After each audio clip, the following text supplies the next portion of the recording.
رحلتم يا أحبائي وأهلي إلى جنات ربي ذو الجلال، فلا طاب السرور ولا التسالي، ولا عادت تؤنسني الليالي، ولا عادت تؤنسني الليالي.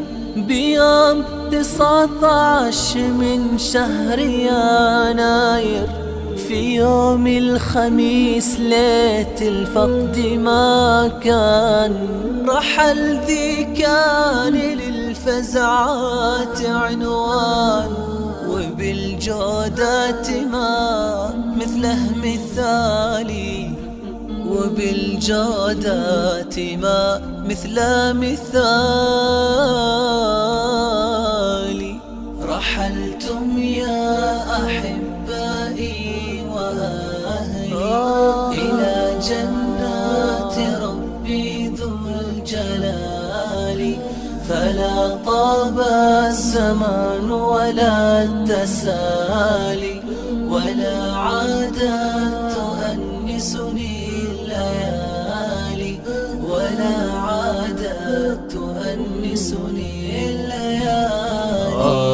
صفوان أبو أحمد رفيع القدر والجاه، يحب الصلح بين الناس تلقاه، جعل في جنة الفردوس مأواه، ضيوفه لم تفارق خيالي.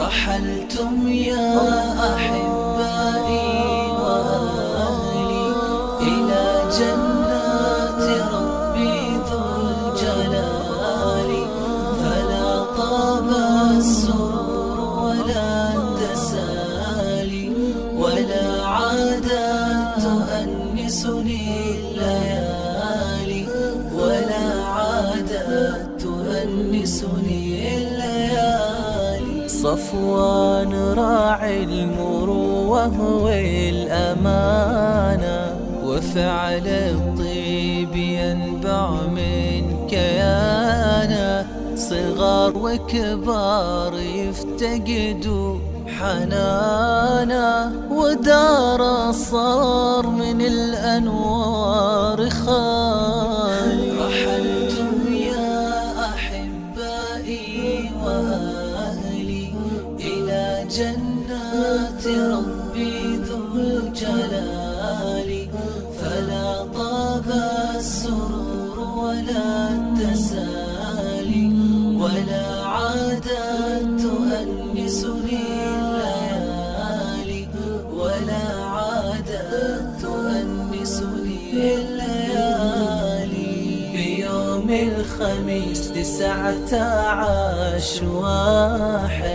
قمد آخر مات أخي أبو أحمد، يحن لنوره طيبا ومكة، ويبكي على فرقته كل غار. رحلتم يا أحبائي وأهلي إلى جنات ربي ذو الجلال، فلا طاب السرور ولا التسالي، ولا عادت تؤنسني الليالي، ولا عادت تؤنسني الليالي. راح صفوان جعل الجنة بيته، لو الروح تنفدى كان افتديته، رحل والمسك ريحانه وصيته، وللجود كان براس الرجال، وللجود كان براس الرجال. عقب ما راح للبلاد البعيدة، رحل راعي المروات العديدة، يفزع وقت المعاسير الشديدة، ولن تحصى مزاياه الجزالي، ولن تحصى مزاياه الجزالي. وتقوى الله وصيتهم إليكم، فكونوا مثل ما يرجون فيكم، جعل دار السعادة تحتويهم، ونلقاهم بجنات المعالي، ونلقاهم بجنات المعالي.